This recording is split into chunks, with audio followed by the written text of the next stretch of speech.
रात का सन्नाटा, वीरान सड़कें और काले बादल। ऐसी रात में अजनबी की सवारी मिलना असामान्य है, लेकिन क्या होगा जब वह सवारी आपको ऐसे सफर पर ले जाए जहां से लौटना मुमकिन न हो।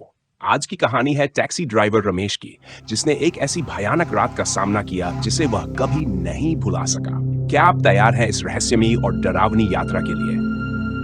नमस्कार, स्वागत है आपका हिंदी स्टोरी क्लब में। यहाँ पर आपको सुनने को मिलेंगी दिलचस्प कहानियाँ, जिसमें एक एक कहानी ले आती है एक नई दुनिया, एक नया अनुभव। तो चलिए कहानियों की इस अद्भुत यात्रा पर हमारे साथ जुड़े रहिए। आइए कहानी शुरू करते हैं। रात के गहरे सन्नाटे में सड़कें वीरान थी।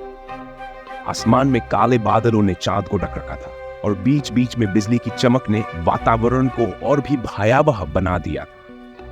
रमेश, जो कि एक टैक्सी ड्राइवर था, अपनी गाड़ी लेकर शहर की सड़कों पर धीरे धीरे चल रहा था। वह एक मेहनती और ईमानदार व्यक्ति था, जिसने अपनी पूरी जिंदगी मेहनत में बिता दी थी। रात की इस शिफ्ट में वह कुछ पैसे और कमाना चाहता था ताकि अपने बच्चों को अच्छी शिक्षा दिला सके। अचानक रमेश की नजर सड़क के किनारे खड़े एक आदमी पड़ी। वह एक लंबा पतला व्यक्ति था जो पूरी तरह से काले कपड़ों में लिपटा हुआ था। उसके चेहरे पर एक बड़ी टोपी थी जिससे उसका चेहरा पूरी तरह छुपा हुआ। रमेश ने गाड़ी रोकी और खिड़की से बाहर झांका। कहाँ जाना है साहब? रमेश ने पूछा। उस आदमी ने धीरे से दरवाजा खोला और अंदर बैठ गया। उसकी आवाज बहुत धीमी और गूंजती हुई थी। जब उसने जवाब दिया, मुझे आगे वाले जंगल के पास छोड़ दो। रमेश को थोड़ा अजीब लगा क्योंकि वह जगह शहर से काफी दूर थी और रात के इस वक्त वहां कोई नहीं जाता। लेकिन उसने ज्यादा सवाल नहीं किए। ड्राइवर का काम सवारी को उसके गंतव्य तक पहुंचाना था, चाहे वहां जहां भी जाए। जैसे ही गाड़ी आगे बढ़ी, रमेश ने महसूस किया कि उसके यात्री की उपस्थिति में कुछ अजीब था। उसे लग रहा था कि उस आदमी के चारों ओर एक अजीब सा सन्नाटा फैला हुआ है। गाड़ी के अंदर का तापमान अचानक ठंडा हो गया। उसने अपने आप को संयत किया और गाड़ी चलाने पर ध्यान केंद्रित किया। रास्ते में रमेश ने कुछ हल्की फुल्की बातें करने की कोशिश की, लेकिन यात्री ने केवल सिर हिला दिया, फिर चुपचाप बैठा रहा। धीरे धीरे शहर के चिरपरिचित दृश्य पीछे छूटने लगे और गाड़ी अब एक सुनसान सड़क पर जा रही थी। सड़क पर कोई और वाहन नहीं था और चारों ओर केवल घना जंगल था। रमेश को धीरे धीरे असहज महसूस होने लगा। बस सोच रहा था कि आखिर यह आदमी इस घने जंगल में रात के इस वक्त क्यों जा रहा है, लेकिन उसने फिर भी कुछ नहीं कहा। वह बस चाहता था कि वह आदमी जल्दी से अपनी मंजिल पर पहुंचे और वह उसे वहां छोड़कर वापस शहर लौट सके। कुछ किलोमीटर और चलने के बाद वह आदमी अचानक बोल पड़ा, यहां से बाईं ओर मुड़ो। रमेश ने देखा कि बाईं ओर एक पतली या घुमावदार सड़क जा रही थी जो और भी गहरे जंगल की ओर ले जा रही थी। उसके मन में संदेह हुआ, लेकिन उसने यात्री के आदेश का पालन किया और बाईं ओर मुड़ गया। जैसे ही गाड़ी उस रास्ते पर मुड़ी, रमेश ने महसूस किया कि वह रास्ता सामान्य नहीं था। वह सड़क मानो किसी दूसरे ही लोक में जा रही थी। जंगल के पेड़ इतने घने थे कि वे आकाश को ढक चुके थे। गाड़ी की हेडलाइट्स के सिवा कोई रोशनी नहीं थी। रमेश का दिल तेजी से धड़कने लगा। उसे महसूस हुआ कि वह रास्ता कभी खत्म नहीं हो रहा था। उसे ऐसा लग रहा था कि वह एक अंधकार में भूल भुलैया में फंस गया है, जहां से बाहर निकलने का कोई रास्ता नहीं था। बस यही रोक दो। उस आदमी की धीमी और ठंडी आवाज फिर से गूंज उठी। रमेश ने गाड़ी रोक दी और चारों ओर देखा। वह जगह पूरी तरह से सुनसान थी।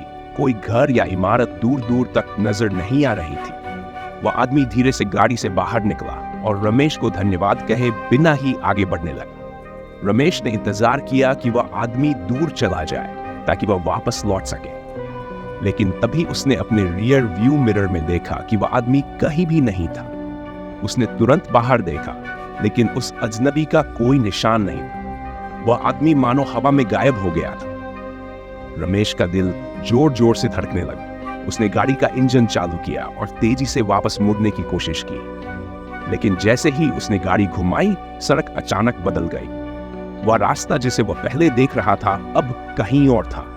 उसके सामने अब एक नया अनजाना रास्ता था जो और भी गहरे जंगल में जाता। रमेश को समझ नहीं आ रहा था कि क्या हो रहा है। उसे लगने लगा था कि वह एक भयंकर भूल भुलैया में फंस गया है और उससे बाहर निकलने का कोई रास्ता नहीं था। उसने गाड़ी को तेजी से भगाने की कोशिश की, लेकिन वह जितना आगे बढ़ता गया वह रास्ता उतना ही जटिल और डरावना होता गया। कुछ देर बाद रमेश को एक भयानक आवाज सुनाई दी। वह आवाज हवा में गूंज रही थी, जैसे कोई उसे पुकार रहा हो।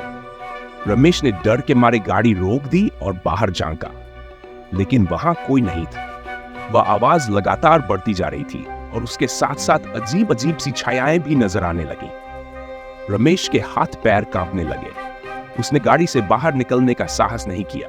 वह जानता था कि कुछ बहुत ही भयानक हो रहा था, लेकिन उसे समझ नहीं आ रहा था कि वह क्या करे।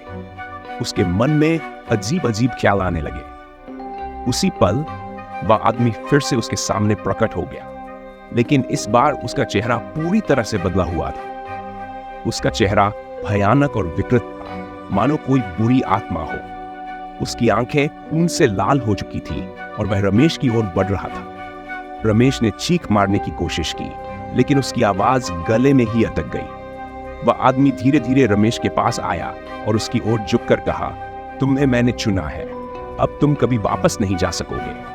उसके बाद रमेश को कुछ भी याद नहीं रहा। जब उसकी आंखें खुली तो वह गाड़ी में अकेला था और गाड़ी एक सुनसान रास्ते पर खड़ी थी।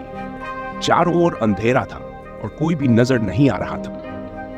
वह जगह उसी जंगल के पास थी जहां वह आदमी उतरने की बात कर रहा था, लेकिन अब वहां कोई रास्ता नहीं था, न ही कोई आवाज।